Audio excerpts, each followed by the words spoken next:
truly commit, nothing can stop you from healing.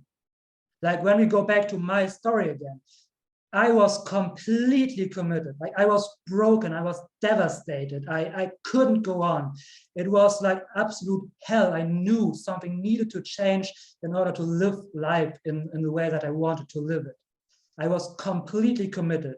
When it comes to letting go of your toxic relationship or healing from your narcissistic abusive ex, there's one critical thing that ultimately decides if you will fully heal, let go, and never fall back, or if you will fall back and repeat the same toxic cycle again and again. I am talking about commitment. I recently hosted a 4-day Let Go of Your Toxic Ex challenge where I talk about the concept of being really committed in depth. So if you have been struggling for months or even years, keep falling back, can't stop missing your toxic ex, and can't let go of all the overwhelming thoughts and pain, then definitely keep watching, because you are probably missing this one crucial step. And today, day one, you already heard it, is all about commitment. Starting with why. And this is the foundation and the most crucial step in your overall healing journey, which most people completely miss. So first of all, why? What do I mean with that? Why? You want to know why? Ask yourself, why do you want to let go? Why do you even want to let go? Simple question, but did you ever really think about that in depth? Why do you want to fully heal? What are the real reasons and what are the reasons behind those reasons? We will get to that. Why do you want to never have a toxic relationship again? And then also just in general, for everything in life, why do you want to achieve whatever you want to achieve? This is one of the most powerful questions you can ask yourself. Why do you even want that? And in depth, go in depth there, which we will do. So why? Why do we ask ourselves why? Letting go and healing is not easy. You've probably all experienced that in the last couple of weeks, months, or even years that you have been struggling. Letting go and healing is not an easy thing to do. Often, it's subconsciously rooted and can feel almost impossible. Healing is not just what you consciously think about. Oh yes, I should let go. I consciously know I should let go. You all know that, otherwise you wouldn't be here, but it doesn't help you to emotionally detach because it's subconsciously. So it's absolutely crucial that you know your why, so you are able to push through when it gets hard. And your subconscious is the main thing that will also try to hold you back. Maybe you've experienced this. You started working on yourself, started changing, or maybe you got help from someone or something like that, and then your subconscious was, oh no, don't do this, you shouldn't do this, it's unsafe, or maybe he or she can come back, maybe they will come back, you're not ready to fully let them go. Maybe you experienced this before coming here into this challenge, that your subconscious brought these thoughts up. Maybe you shouldn't take part in this challenge. Maybe you shouldn't go because maybe it will not work for you, or maybe you need to fully let your ex go, which you're maybe not ready to do.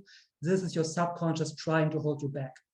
This happens because of two main reasons: safety and energy conservation.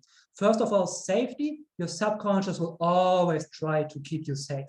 It will try everything to keep you safe, and wherever you are right now is safe, even if it's very uncomfortable and painful, but it's at least quote unquote safe.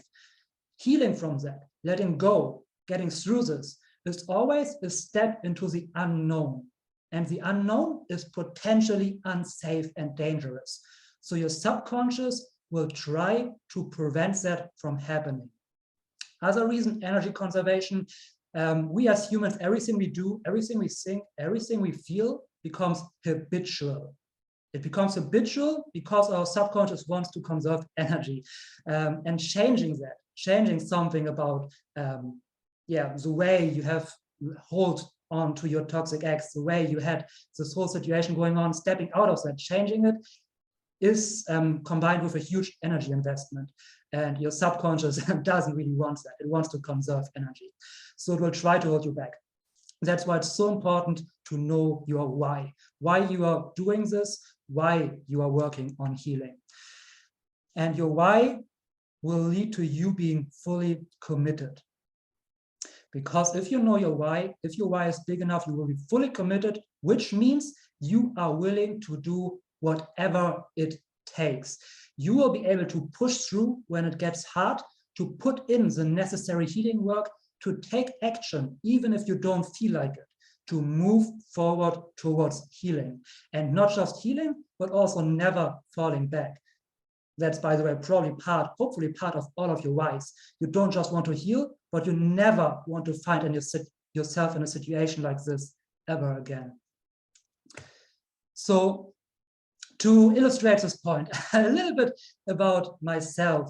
And maybe a few of you heard my quote-unquote story. I don't want to go too much in depth in that, but after I had my final breakup, so to speak, after I broke up with my ex for the very last time, I basically was completely destroyed and devastated. I knew it was over, and it was over for good. It could never come back. And at this point, I was like a devastated, destroyed shell of myself. And I had to basically kill my old self in order to move forward.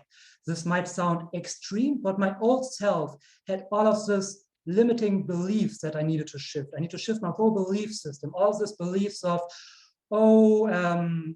I should find like the one soulmate and it can never be anyone else, and all this kind of stuff. And I had to literally kill this old belief system and my old self to move forward.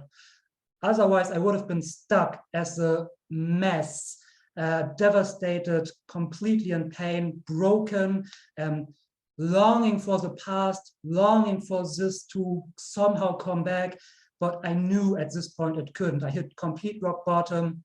And yeah, I only could move forward by shifting my whole belief system and basically killing the old persona. Which doesn't mean killing my whole character, but a lot of my old beliefs that hold me back. And this was obviously the hardest thing I've ever done in my entire life. Till this day, it's the hardest thing I ever had to do in my entire life. And maybe now you see why it's so important to know your why and to be committed. Because I only could do that because I knew why I was doing this. I only could do this because I was fully committed. I hit absolute rock bottom. I knew I want to heal from this. I never want this ever again. I want this more. I want this more than I want to breathe. So I was completely, fully committed to do whatever it takes. There was no other way for me than to heal from this, to let go, to change, and to work on myself, which then caused me to look in depth into my own emotional wounds, work on a lot of things. And I knew why I was doing this, because I had a vision for my life. I knew what I wanted my life to be, what I wanted it to look like. And I knew I wanted to help people, which is what I'm doing right now. Because then I didn't know it would be like this, but I knew I wanted to help people. So I knew kind of my vision for my life, which gave me my big why I need to let go from this and why I need to move on. And I was fully committed. I took action, and also to get to this place, to fully heal and get to here, to this place where I can say, hey, I actually don't hate myself anymore. I actually love myself. I see my worth and I actually enjoy my life, and I can help you. I can help you with all of this, which is like the greatest gift of all for me. And to get to this place, I put myself also, I think, 6,000 or 7,000 euros in debt. I'm not saying you need to put yourself 6,000 or 7,000 euros in debt, because you definitely don't have to, but I'm saying this is the level of commitment that you need. This is the level of commitment that you need to be willing to do whatever it takes. I get through this, because if you don't have this level of commitment, you will probably fall back at one point, because healing, especially looking inside of you and dealing with your own demons, can become very, very hard. So that's why commitment is absolutely key.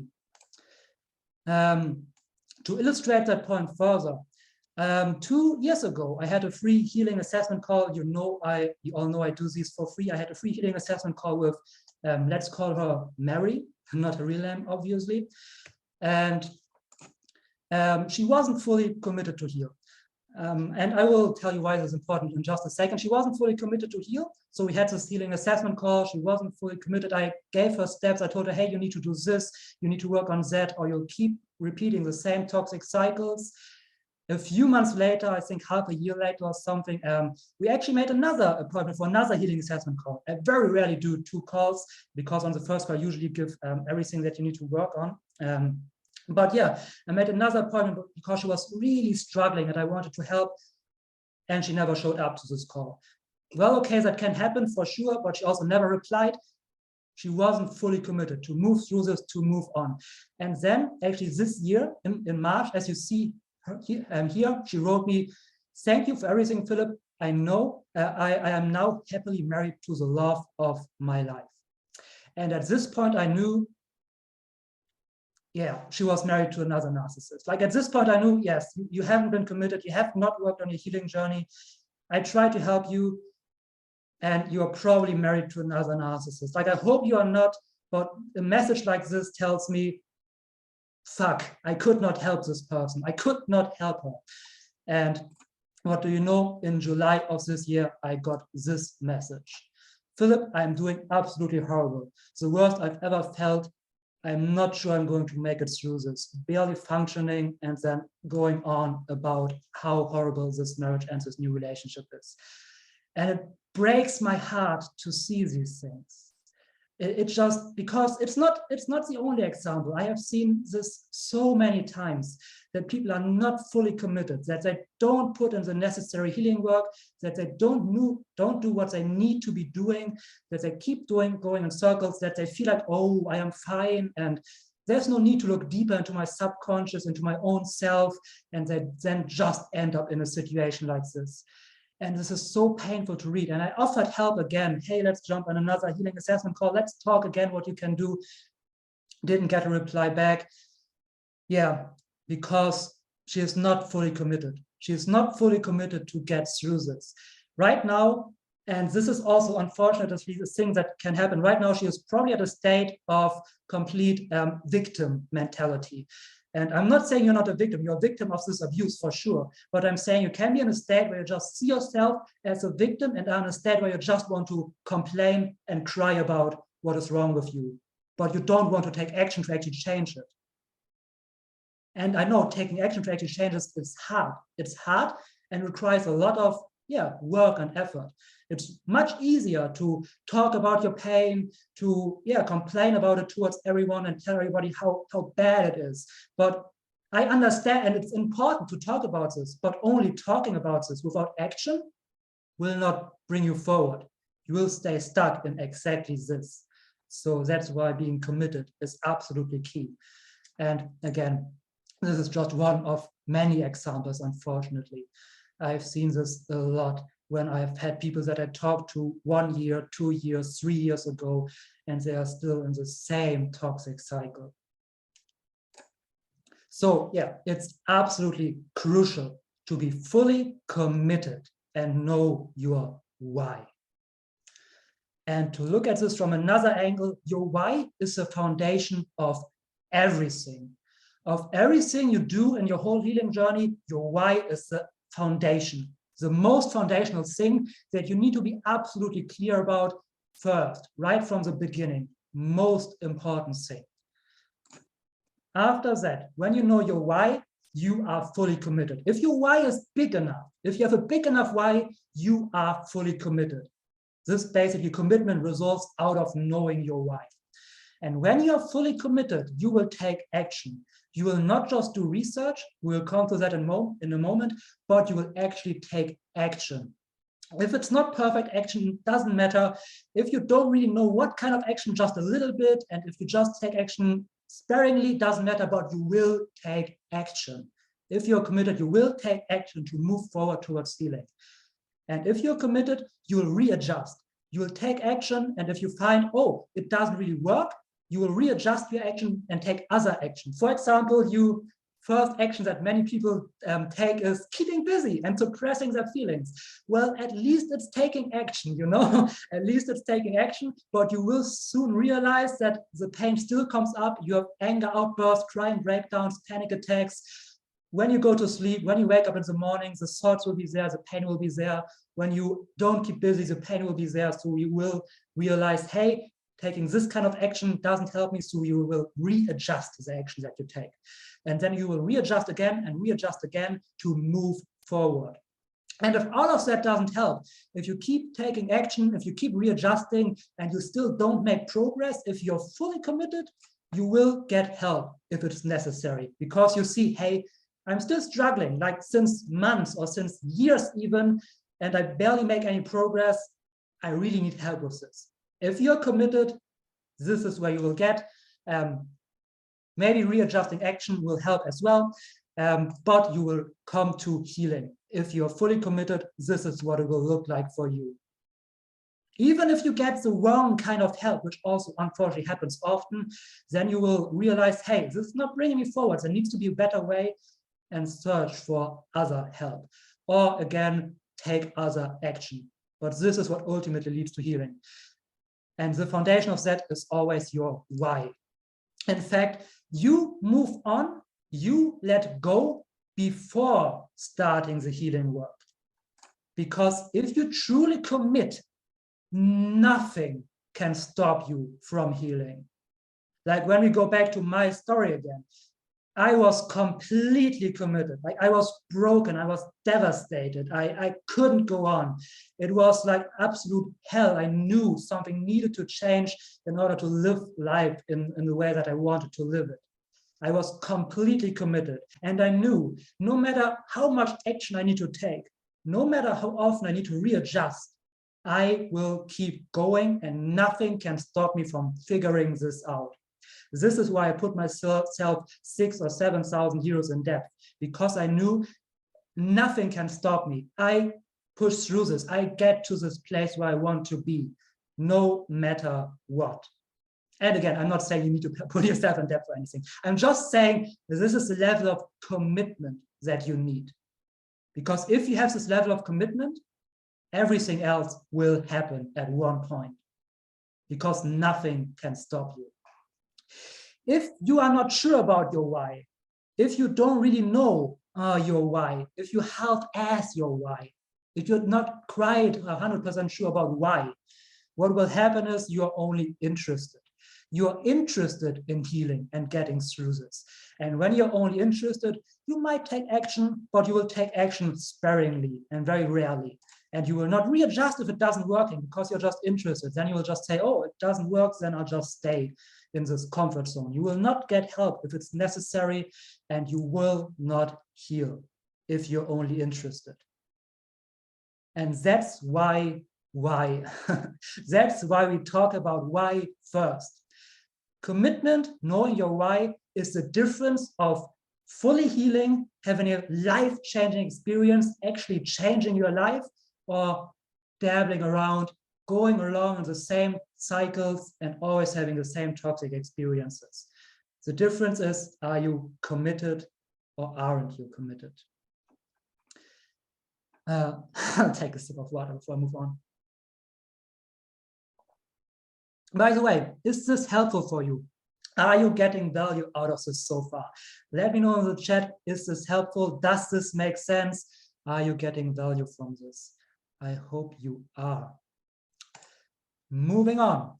If you don't commit, you will only do what is easy and convenient and fall back eventually. So you need to be fully committed. You need to commit to putting in the necessary healing work. You need to commit to getting uncomfortable and facing your demons. You need to commit to taking action daily, and not just doing research, but actually taking action, because that's the only thing that moves you forward.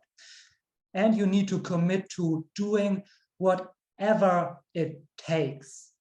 No matter how much action you need to take, no matter how often you need to readjust, no matter what it takes, you need to commit to putting in the action. Because if you commit to do whatever it takes to figure this out, everything else will fall into place eventually, if you are fully committed.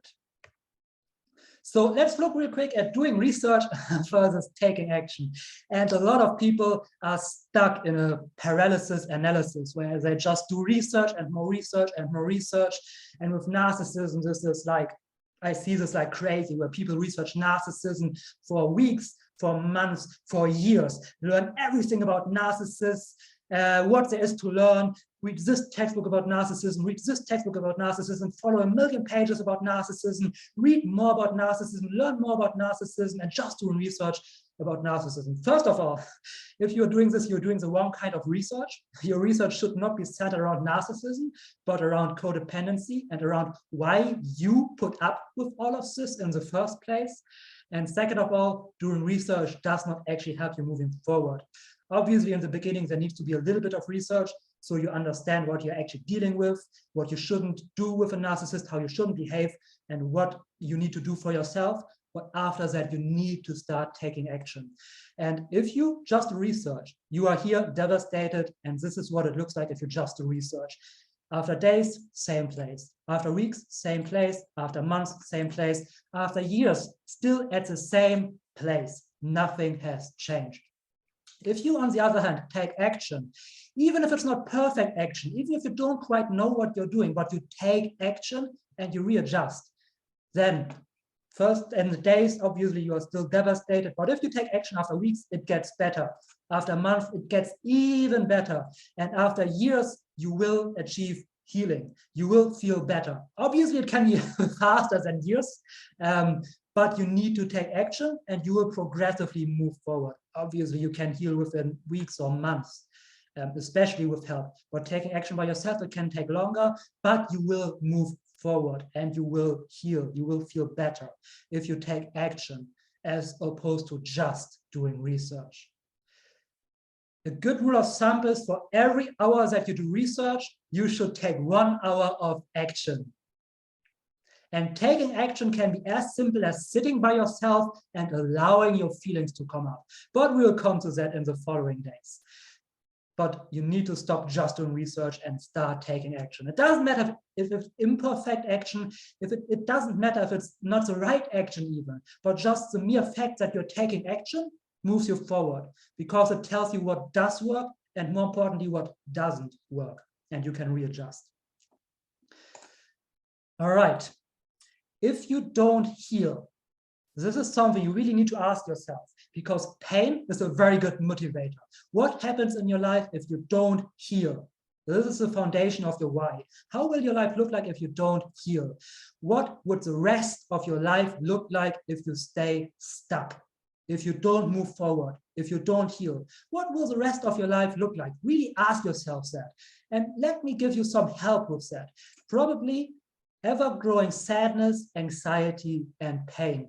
Ever-growing emotional pain that just gets worse. Being stuck with all the whys, all the what-ifs constantly in your mind, and all the overwhelming thoughts, being there and not stopping for months, years, or even the rest of your life. Always being prone to end up in another relationship, in another toxic relationship, because you never do the deep healing work. You will always be prone to fall into another toxic relationship. Struggling with panic attacks maybe, and self-blame. What could I have done better? Was it really my fault? Continuing to struggle with this for the rest of your life if you don't heal. Just surviving instead of enjoying life. Who here knows this? You are in survival mode. You cannot even really enjoy. You're constantly like in a fight or flight mode. I know a lot of people experience this when they go through toxic narcissistic abuse. They're constantly on edge, in fight and flight, can never really calm down, always have something going on in their mind, always have painful feelings coming up. And this is how the rest of your life may look like if you don't heal. This is what you need to be very clear about. This is part of your why you need to heal. Because otherwise your life looks like this. And I'm sure nobody wants that. So make that very clear to yourself. That's a big part of your why, because pain, even if the pain, you experience a lot of pain, but you need to make yourself clear the pain will grow even worse. And pain is a very good motivator for pushing you forward and giving you a big reason to actually heal. Like pain was what pushed me forward when I hit absolute rock bottom. I had so much emotional pain. There was no other way for me but to move forward, because I knew my life will look like this if I don't do whatever it takes to heal. So that's the level of commitment that you need. But also ask yourself, on the other hand, if you heal, what would change in your life? If you finally heal, fully heal and let go, really fully heal all of your deeper inner wounds and let go, what would change in your life? How will your life look like if you fully heal and let go? What can your life be? And just to give you a few thoughts there, you will feel confident, safe, peaceful, and happy.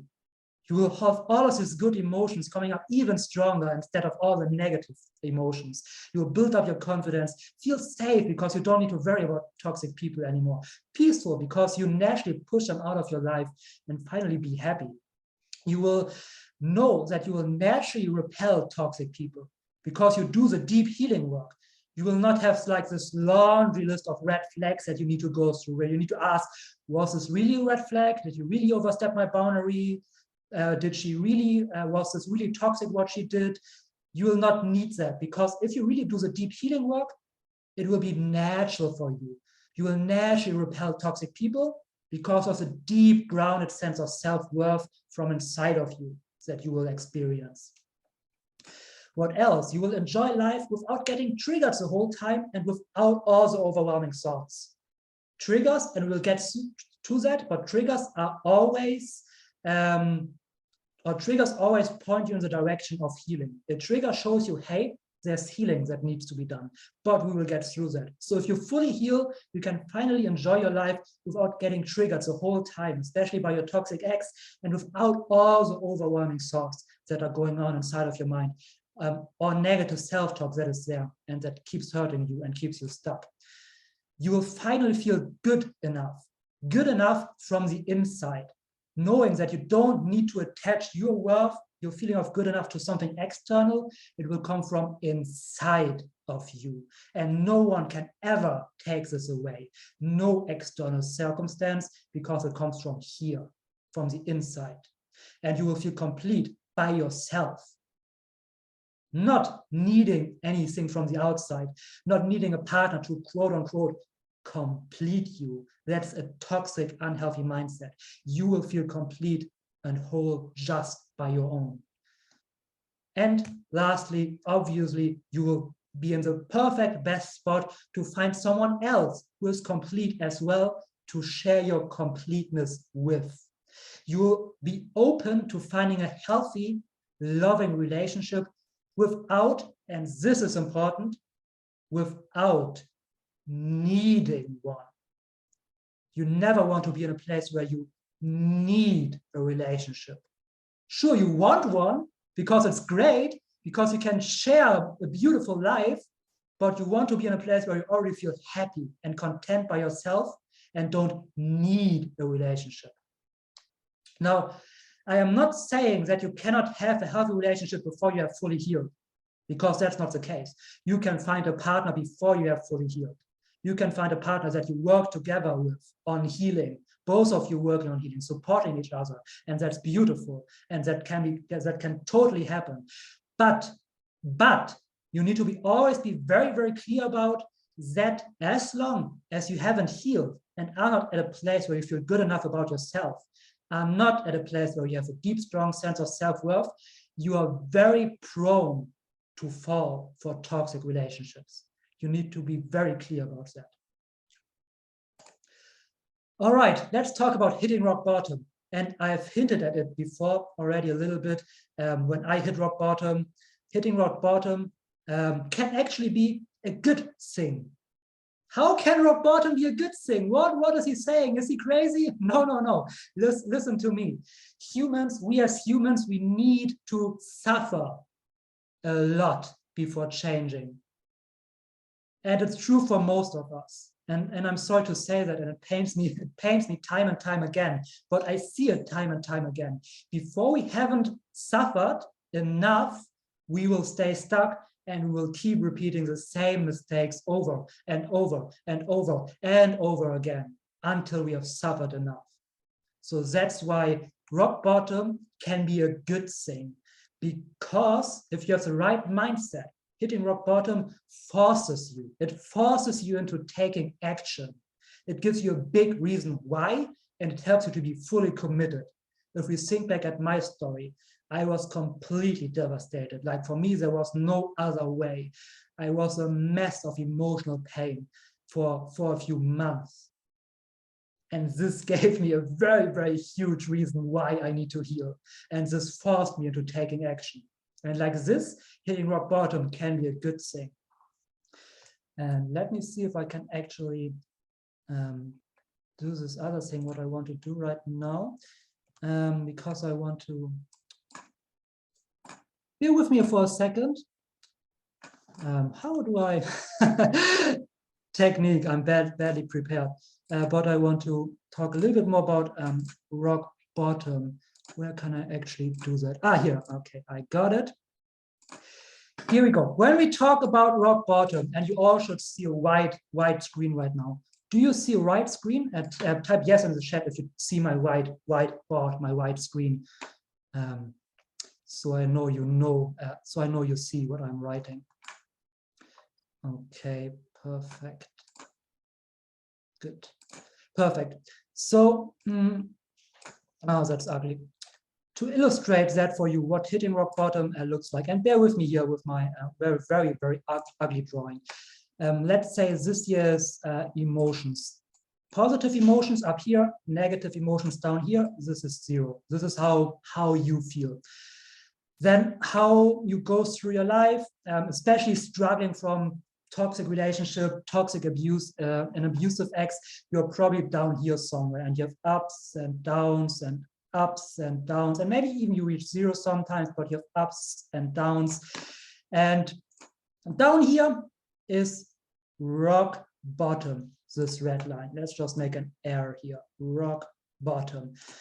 This is a line where you are taking action, where you're fully committed and where you will take action no matter what, because you hit rock bottom. There is no other way for you but to change something, to heal.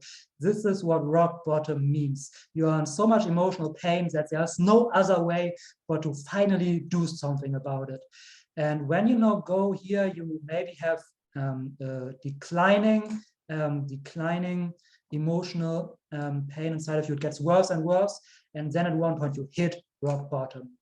You go there, you hit rock bottom, and yeah, you are now in a state where you can take all of this emotional pain as leverage to start your healing journey.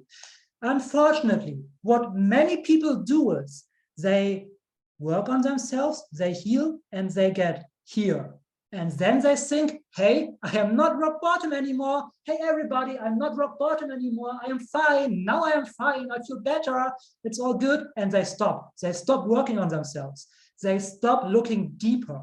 They stop doing the deep emotional healing work necessary to really make sure they never reach this point again. So how it looks like for them maybe got a little bit up. And this is probably what happened also with Mary, the example from earlier. She hit rock bottom, but then she felt better. And then she felt like this, maybe sometimes here again, worse again. And then she found another narcissistic person that she married, and she hit rock bottom again. And this is how it looks like for many, many people, that they just continue this and they keep hitting rock bottom over and over and over again. And they never utilize all this emotional pain, all this leverage to really, and if it takes years, but to really put in the necessary healing work to make sure you never, ever reach this point again. And you can get to a point where you feel like this. You can get to a point where you're so grounded in your own self-worth and self-love that it's impossible for you to hit rock bottom again. Because when you actually work on healing, and I maybe don't have enough space here, but if you actually work on healing and now you say, okay, it's enough, I do whatever it takes, it still looks like this, but you will have you will go up. It will be an upward trajectory. And at one point you will cross this line for good, and then you will be here and you will still experience emotional ups and downs. Maybe you reach down here sometimes. And excuse my very, very ugly drawing, but I don't have much space. And maybe you reach even down here below 0 sometimes, but you will know, because maybe your baseline is here, let's say your baseline is here, you will know, hey, even if life throws shit at me, even if things are bad for a moment, they will get better. Why? Because I have a deep inner sense of self-worth. I know I can handle whatever life throws at me. I have the tools. I have worked on myself. You know that. Even if you hit, and this 0 line or below 0, slightly below 0 is then your new rock bottom line. And bear with me here, it gets really ugly now, but this is your new rock bottom line, so to speak. And even when you hit that, you know, it doesn't really matter, because you know, hey, tomorrow or in a week will be better, because you have done the deep, deep healing work necessary. And this is why you need to be committed. So you don't keep falling back and hitting rock bottom over and over and over again, but you actually utilize your emotional pain to give you a lot of leverage to put in the necessary healing work. All right, does that all make sense so far? Does it all make sense? Is this valuable for you? Good. Wait, where are you gone now? Can you see my screen? No, you cannot. Here we go. There. Now you should be able to. Sorry. Now you can see my screen, hopefully, again. So let me know if you can see my screen again, so I can move on. Don't want you to miss anything here. Yes, you can see my screen? Okay, perfect. So yeah. Let's go actually back. Hitting rock bottom, as I said, can be a good thing if you utilize that for yourself. Moving on to illustrate this point, let's talk about Sam. Again, Sam, not the real name here, and Teresa, one of my clients. And they have both gone through, they both were my clients. Sam a long time ago, I learned a lot. So yeah, but let's look at both of them. And Sam was not fully committed. Sam was not fully committed to put in the necessary healing work. Teresa, on the other hand, was completely committed. And you will see the difference that commitment makes, because this is huge. If we look at Sam not being fully committed, Sam still felt better after a few weeks and wasn't interested anymore in his ex. And even if when the ex started to hoover and manipulate, Sam wasn't interested. But Sam never took the necessary action steps. Like the action steps I gave Sam, the homework, yeah, sometimes he did it, sometimes he didn't do it. Yeah, sometimes he listened to what I said, sometimes he didn't. So he felt better, yes, for sure. But even while working with me, he kept falling back and then feeling good again, falling back and feeling good again, because he was not fully committed. And so when his ex reached out at one point, he fell back after a few weeks, reconnected fully, because he never put in the necessary healing work. Again, he didn't fall back for the first time. And this was also a huge, huge learning experience for me.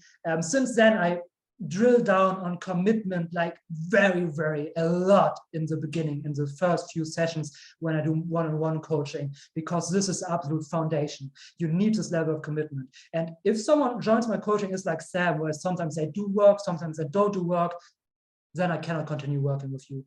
Then you get money back, part of your money back, however we work long. Of course, if we work 14 weeks and you're not committed, it's kind of on you. But yeah, I cannot work with you. And you should rather find somebody else to help you. But this was also a huge, huge learning curve for me. And why I show this to you, why I want to illustrate this, because Teresa, on the other hand, she was completely committed.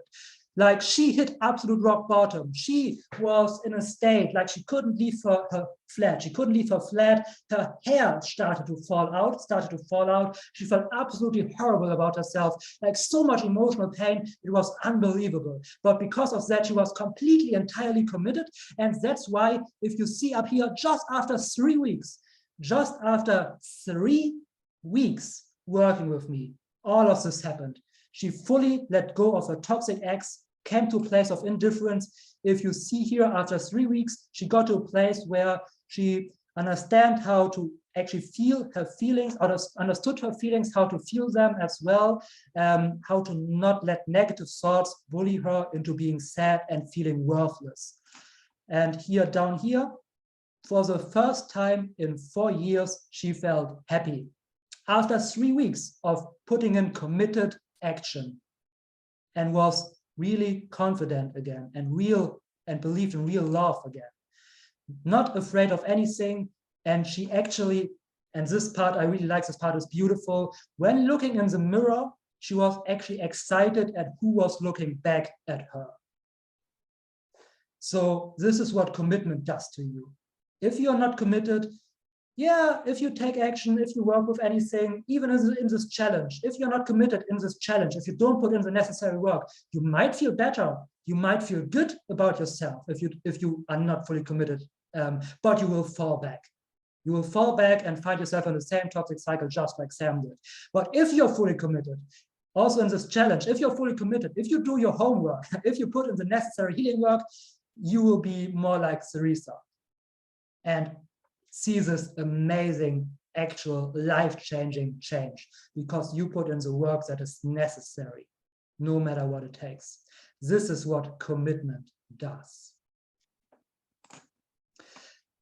Okay, that was today's session around commitment. And I really wanted to focus this whole day just around commitment. I hope you understand now why, because without this, this is the absolute foundation of everything. Like, commitment is the difference between being Sam or Mary or being Teresa or me. just saying, but you get what I say. Commitment is the difference between using this challenge or you taking action and feeling good about yourself, but not really, and falling back, or all of this being absolutely life-changing for you. The difference is commitment.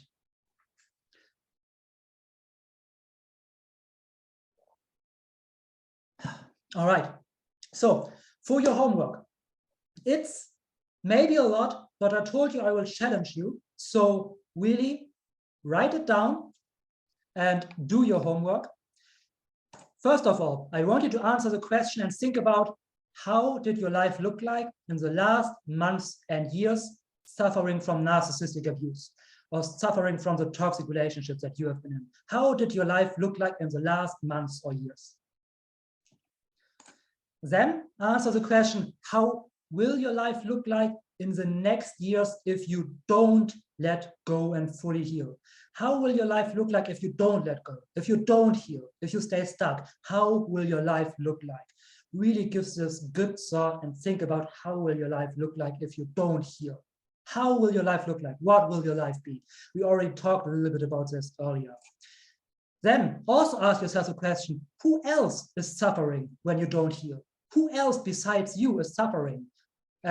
Maybe your children, maybe friends and family, your future self. Think about your future self. Who else is suffering when you don't heal? And then, what would it mean to you to know that you would never end up with a narcissist or in a toxic relationship again? What would that mean to you? What would it mean to you to really be sure, hey, I will not end up with another narcissist in another toxic relationship? And even if I did, it will not be a problem, because my self-worth is so strong. I'm so grounded in my own sense of self-worth and self-love that I can just let go, that I will not struggle with letting go, that I can disengage from any and every toxic situation, and that I will be fine no matter what, because I will never hit this rock bottom again. I have done enough healing work. I am up here, and even if something is shitty, I know it will fade away soon and I will feel better very soon. What would that mean for you, this knowledge? Really think about that. That's not all. I told you, I will challenge you. How could your life look like when you let go and fully heal? And really think about that. How could your life actually look like when you let go and fully heal? And we breached on that earlier as well. Feeling confident, at peace, free, being able to have a healthy, loving relationship? How could your life look like when you let go and fully heal? Yeah, just a couple of more points to that. When you don't have to worry about toxic relationships anymore, how could your life look like when you don't have to worry about toxic relationships anymore? And when you feel completely confident, happy, and free, how could your life look like if you feel like that? And then, when you have written all of this down, all of this, then I want you to make a list with reasons why you absolutely must let go and fully heal. And when you make this list, I don't want you to come up with reasons why it would be good to let go and fully heal. I don't want you to come up with reasons why you would like to let go and heal. I don't want you to come up with reasons why you would be interested to let go and fully heal. I want you to come up with reasons why you absolutely must, let go and fully heal. And these reasons that you come up with, I want you to, from today, when you have done that, or tomorrow before our next session, when you have done that, I want you to read through these reasons every day. I want you to read through these reasons every day. Does this seem like a lot? Well, there's a lot more to come. The question is, how committed are you? Are you really committed to take this seriously, to never fall back, to make sure that you finally get through this? Then do this daily. Read through the reasons why you absolutely must let go and fully heal daily. And I would recommend you read through this daily either right after you wake up or right before you go to bed. Because you do these things in a day anyway, so establishing a new habit is always easiest when you attach it to a habit that is already there, like waking up or going to sleep. You do this anyway, so before you go to sleep, read through the list of reasons why you absolutely must let go and fully heal every day. And again, this is the foundation of everything. I hope you got a lot out of this. Everything starts with your why and your commitment. It's literally the foundation. Make sure you write down the exercises from the end with an actual pen and paper and read through the reasons why you must daily. The effect it will have on you and your subconscious if you do it consistently will be enormous as you strengthen the pattern. Comment "done" on this video when you've actually done it and written it down. Now I know commitment is a foundation, but there's a lot more that you need to work on. So if you want to have an actual healing technique that you can use to let go of deep inner emotional pain, just click this video right here and I'll see you over there.